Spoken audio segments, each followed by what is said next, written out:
body of Tim Miller's daughter, Laura, is one of 4 that turned up in this League City field between 1983 and 1991.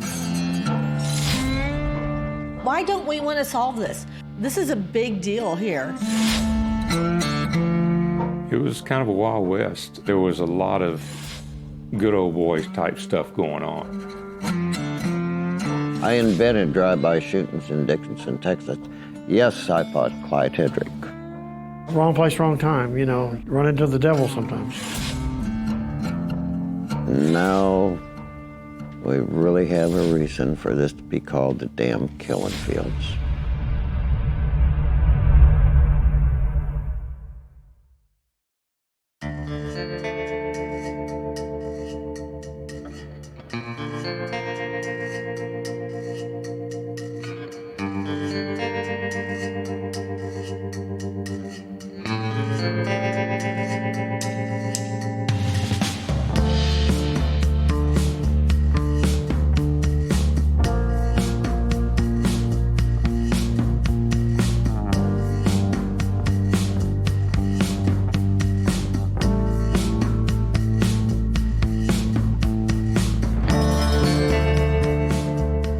Laura's body was found, one of the things I was so pissed off about is I did everything I knew how to do to keep this little girl alive, and somebody else determined to take her life. I wish there was somebody somewhere that would help. I'm still not going to quit. I feel it's my responsibility, and it's the responsibility of our family to continue to get answers and justice for her.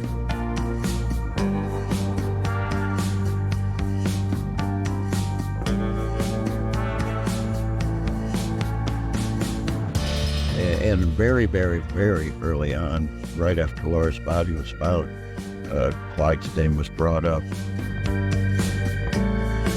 She has a massive skull fracture. I mean, and I don't mean a little hairline crack. We're talking a massive skull fracture that would absolutely cause death. I don't see how that's possible.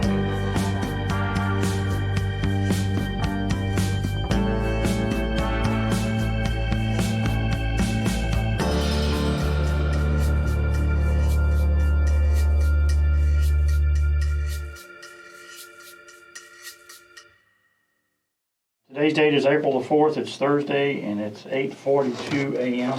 I'm Lieutenant Tommy Hansen with Galveston County Sheriff's Office, Agent Renison with the FBI, and you're Clyde Edwin Hedrick, right? Yes. Okay. Clyde, you know the drill.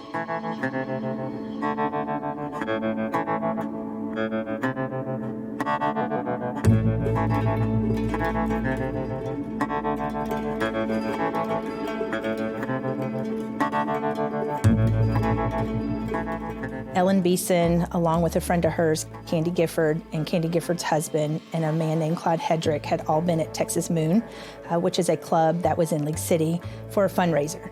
Ellen and Clyde Hedrick didn't really know each other. They might have met 1 or 2 times, but didn't have a relationship or anything like that. While the fundraiser was going on, a fight had occurred between Candy Gifford and her husband, because her boyfriend at the time, Clyde Hedrick, was kind of hanging around the table and... Candy's boyfriend? Candy's boyfriend, yes. Okay. And while her husband is in the same place with her, they end up getting into a fight and leaving, which leaves Ellen Beason and Clyde Hedrick alone at the bar. And so he would have been the last one to see her. And then from there, he came up with kind of different stories of what had happened to her. My name is Kayla Allen, and I'm the first assistant here at the Galveston County District Attorney's Office. She lived with her parents, and so the next day they found Ellen's car in the parking lot of the bar. And so they started calling around, primarily to Candy. Candy reached out to Clyde saying, where did she go? And he gave a couple of differing statements. But at that point, she just became a missing person. My name is Kevin Petroff. I'm a former assistant district attorney at the Galveston County District Attorney's Office.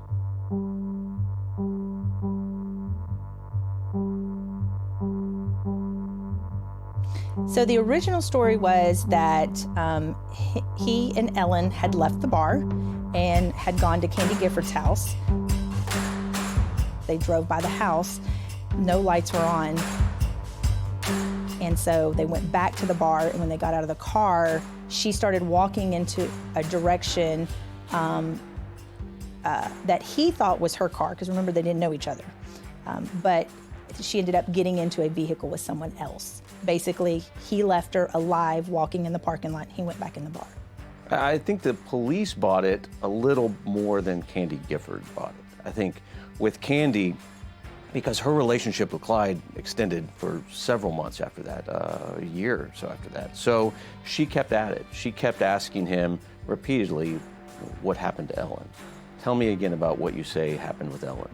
And over the time, his stories to her changed. About 4 months into Candy pressuring Clyde Hedrick about where she was, he ended up saying, you want to know where she is? And she said, yes, I do. And he said, get in the car. And ended up driving her to Galveston Causeway.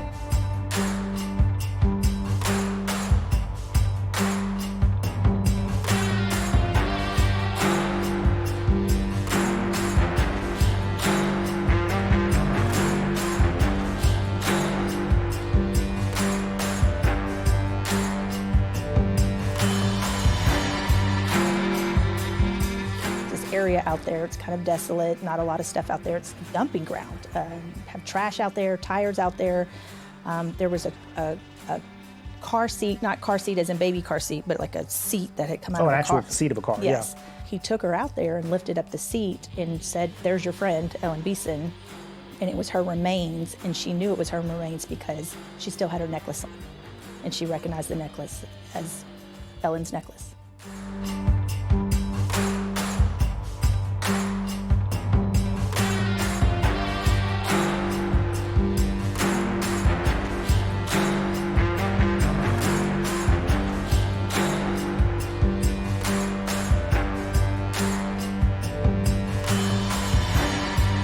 Were threats made.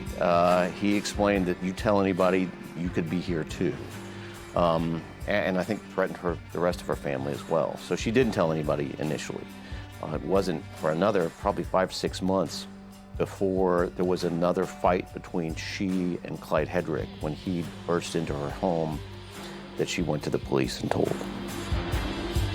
They went out there to look for the remains. It was nighttime, so it was kind of hard for her to remember exactly where it was because it had been several months since she had seen the area. They went back a day or two later in the daytime, and she was able to lead them to where Ellen Beason's remains were, and they were able to lift up the same car seat that he had kind of put over to hide her, and her necklace and everything was still there.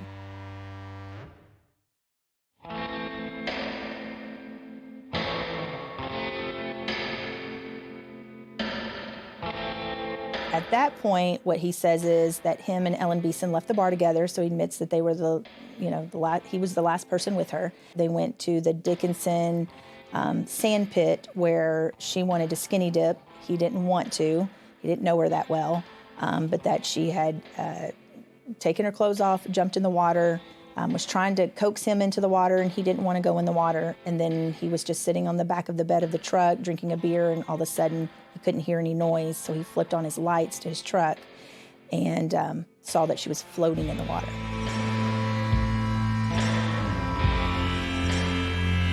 He walked into the water and grabbed her, and she wasn't alive, and he didn't want to be blamed for it. He didn't think anybody would believe him, and so he put her in the truck, went back to his sister's house, switched vehicles. Then he says he went back to the bar and I guess hung out there until closing time, and then drove around with her body trying to figure out what to do, and then he decided to dump her.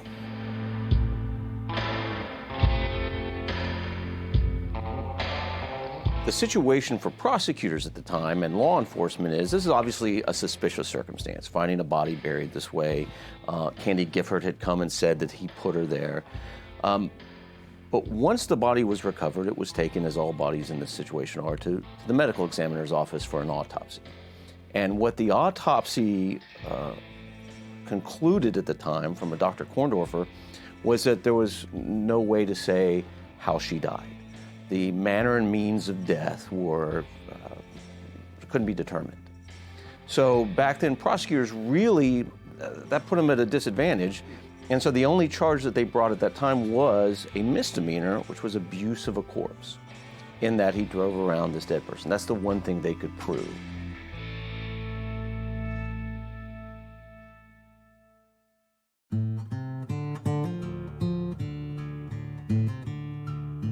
I'm guessing the matter is closed at that point, or at least so everybody thought. Correct.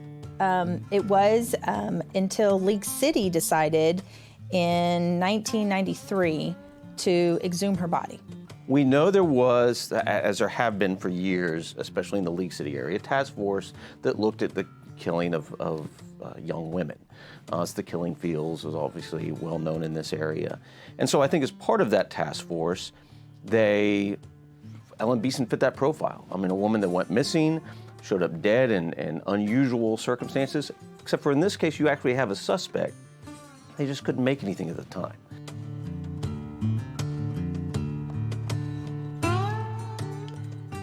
I think they wanted just a different set of eyes on the body, the remains of Miss Beason, and so they shipped it off to a forensic anthropology unit at the University of North Texas.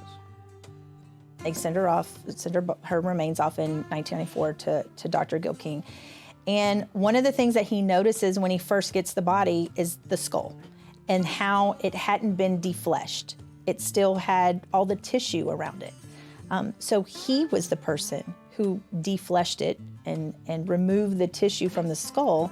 And when he removed the tissue, he saw a fracture that basically went from one end to the other of her skull. So Dr. Gil King had concluded that it was a homicide, that she had either been struck against something or with something. And so he made a determination it was a homicide.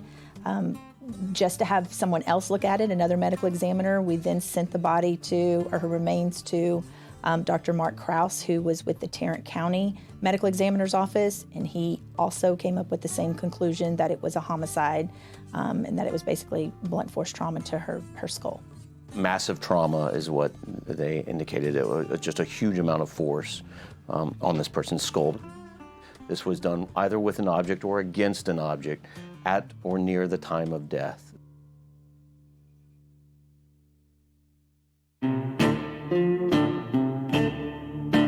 And then from there, we sent her remains back to Dr. Korndorfer, where he looked at it again and continued to stick by what his original determination was, even though it had brought to his attention that he didn't deflesh the skull.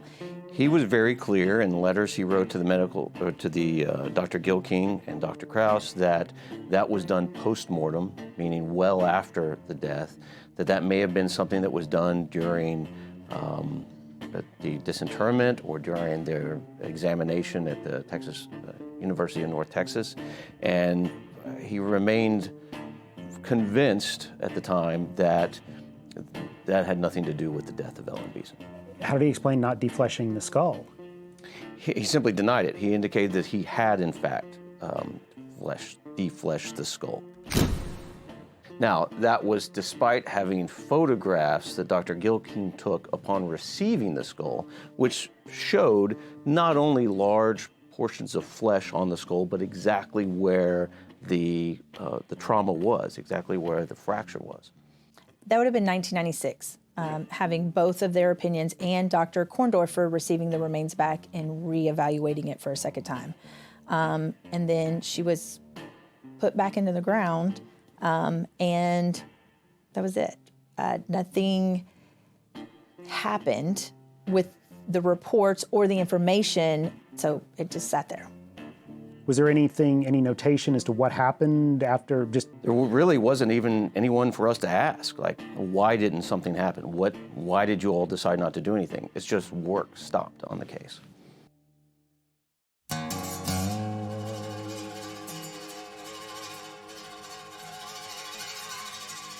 In 2010 is when Richard Renison, Agent Renison with the FBI, there was a task force created, and him and Detective Tommy Hansen were on that task force. And it was important to Agent Renison because he used to work for the League City Police Department, and even though he didn't work on the case, he had heard about the case and kind of, heard information that had been passed around through the police department through those years, so he knew it existed and knew that it was still unsolved. And so in 2011, he received permission to open this case back up.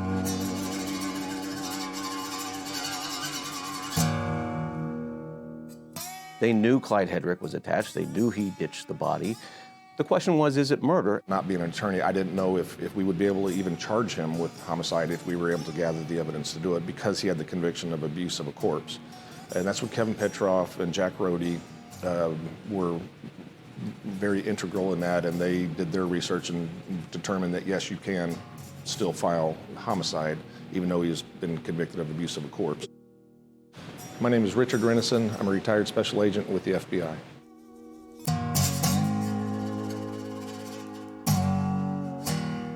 I think it was apparent to most of us on our side of the fence, the law enforcement side, that there was more to that story than we were being given. And also, the main suspect in her case is also a key suspect in a number of other cases.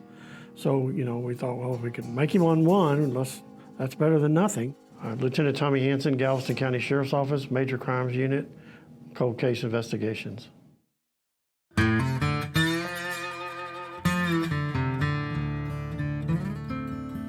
We exhumed her in 2012, March of 2012, for a second time, that was a really tough decision to come by. We all felt it was the right decision, and we also did it with the blessing of the family. She sent back to Dr. Gil King to confirm, because by now, like you said, it had been several years since he had looked at this body, and if it was something that our office was going to look at for charges, we wanted to make sure his opinion was the same. And so he was sent back to Dr. Gil King, and I believe Dr. Krause looked at it again and had the same opinion that it was a homicide.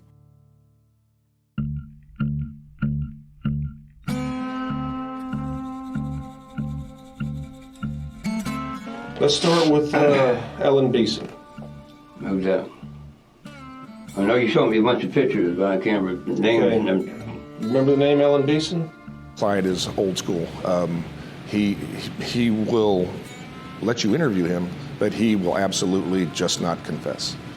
I feel if we had Clyde on video, clear video showing him killing someone, he would still not confess and say, that's not me. That's just the way Clyde is. He was cold-blooded, but he's one of those people you anticipate that going into the interview, because you've dealt with him before, other people have dealt with him before, you do your homework and you find out that's his personality, We're dealing with a possible serial killer. He's not gonna have a warm blood in his system. We exhumed her body, means we dug it up, Right. and you ought to see, the fracture is there. And that's what that's what we got to figure out, how it got there. So I need your help on telling us how it got there. I don't know how it got there, because there's no way possible that, no way at all. Just don't make sense. He never really denied so much in the interviews that he was there with her, but that he didn't kill her, that she drowned. I can't remember all these names back then. There was several people there. I already went through all this crap and trial for that. But anyway, so we get ready to leave. She's taking a dip. Everybody starts leaving. She's riding with me. I got my sister's truck. I get stuck. So while I'm spinning, trying to get my truck getting out of stuck, I hollered for her, let's go. She ain't coming. I turned the truck around, shine the lights on the water, get out and holler at her, and she drowned. Now, me being all up and drunk, and then knowing that, she's been all doped up, like an idiot, I panicked. I put her in the truck, and I was going, first, I put her in the truck because I was going to Galveston to take her to the hospital. But I get halfway there, I realized this ain't gonna sound good, this ain't gonna look good, and I just set her down, figured I'd wait until I figured out what I was gonna do. And that's how that got involved. When you drown, you sink to the bottom. Your lungs fill with water, and that's why you go to the bottom. So what he's saying is factually not correct, because he said he tried CPR and water just kept coming out. If her lungs were filled with water, she wouldn't have been floating. You're saying that you and her were the only ones there and she was fine? Yes. Everyone else is gone. Next thing you know, she's dead. She's got a massive skull fracture. I just don't believe that. Well, I know, I don't know no way in hell. I just don't understand. Yes, there is a way in hell. Because it happened. You know, this isn't a theory we have. This isn't something we're saying, well, maybe she had a skull fracture. No, she had a skull fracture. But I don't know how it got there, my point. We had received more information, kind of a third story. When he was in jail, there was an inmate who had given information that he was talking about a female dying at the Dickinson sand pit. Kind of explained it, sort of the same story at the beginning of they went out there to skinny dip, she was out there swimming, he didn't hear anymore, turned on his lights, saw her floating. He walked in there, grabbed her, put her in his vehicle, and explained that when he went to go dump her body, that she came to, that she wasn't dead, which scared him because he thought that she was, and that he had picked up a table leg that was out there kind of like in the trash and everything and hit her in the head with it. Texas law is very suspicious of jailhouse informants, or as they're commonly known, jailhouse snitches. Basically, you cannot make a case based on that. You have to corroborate have to have enough corroborative evidence to show that the person charged was actually involved in the murder.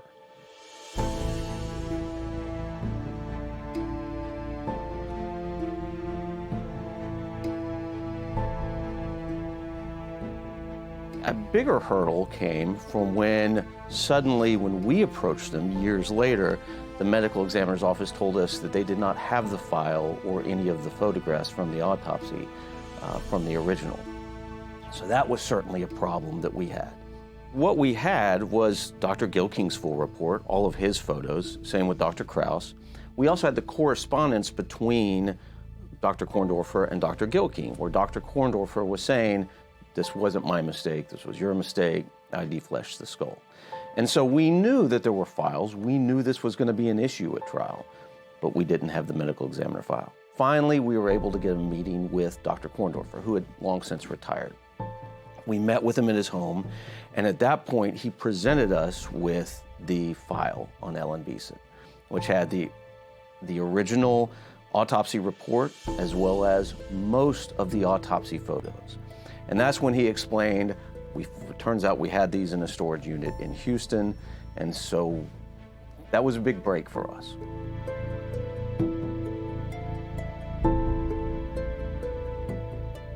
It was a very positive, very weird situation, but suddenly I'm opening up a binder of slides, and slides were in each of their little envelopes that you're going through. And so I think we both thought, well, this is great. We're going to finally get an answer of, was the skull defleshed or not? But in that very same moment, we get to this, what should have been photos of the skull, and they had been pulled out of the little slide holders. They were missing. And he indicated he had no idea where those would have been or why those had been taken out. So we had photographic evidence of every other aspect of Ellen Beason's autopsy, except for her skull where the fracture was. Did he explain how he had that file? He did explain that it was unusual that they would have taken it and put it in his personal storage. He could not explain the missing slides, but he was adamant that he had done nothing wrong in this case. He testified that this was the only case where he had taken home an entire file with photographs. So how do you address that? We had to basically accuse him of, tampering with this evidence to hide a failure that he had made decades before.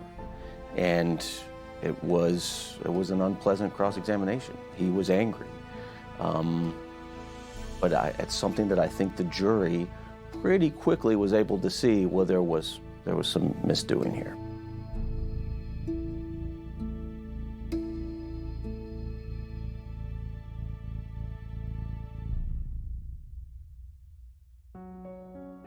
think what we wanted to make sure that everyone remembered in the end, like for closing the jury and just the public, is how much Ellen Beason had gone through. In the end, it was about her. It was about Ellen Beason, and we wanted to make sure that everybody remembered she was a 29-year-old, lovable, outgoing, well-liked girl, woman who was, early in her life.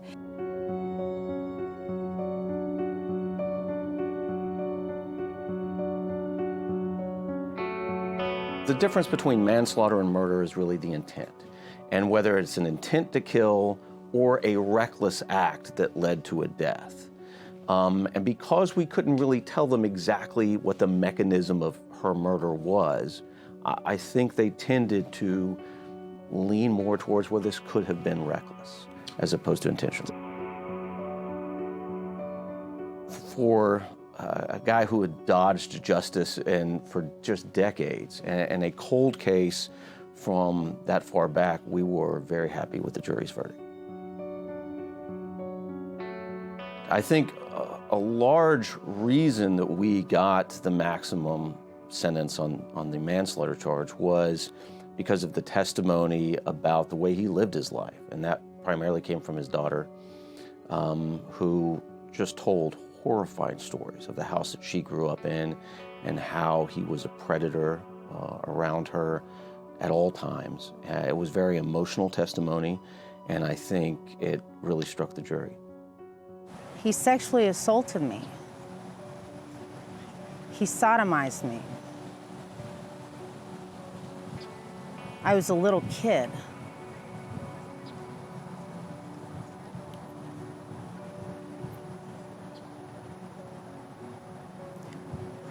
The first incident with him, I was 10, 11 years old. It was at a swimming pool. I'm Marla, and Clyde Hedrick was my stepdad. He's very manipulative and calculated. Evil. There's a lot that people should know. He never takes responsibility for what he's ever done. He's always denied everything. He would tell me there were certain things that boys liked and boys wanted, and certain things, that I should be doing in the shower when I'm in there. Little did I know that he had a peephole watching me the whole time. The only person he's ever cared about is himself. It's always been about what he wanted. I know the truth. He knows the truth. He knows. He could say whatever he wants, but he knows. He knows what he did.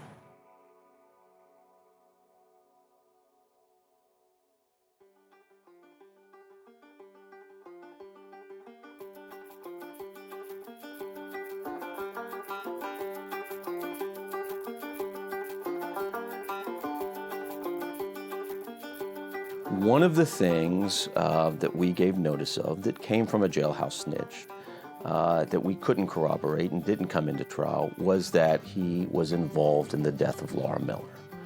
So we put that in a court document that provided that notice to the defense. What I didn't realize is that Tim Miller, the father of Laura Miller, was watching this case very closely. He knew Clyde Hedrick, and he saw that filing. And so I got an understandably upset call from Tim Miller. And so we had to sit down, and that's when I got a meeting. In 1988, I went by Clyde Hedrick's house in Dickinson, Texas, which he didn't live in the same house he did when Laura disappeared. I went by his house, did drive-by shooting on his house. I invented drive-by shootings in Dickinson, Texas. Yes, I thought Clyde Hedrick. I've already been doing this for 44 years. Tim Miller got in his head that I'm the one that killed his daughter because I was supposed to be living down the street from him.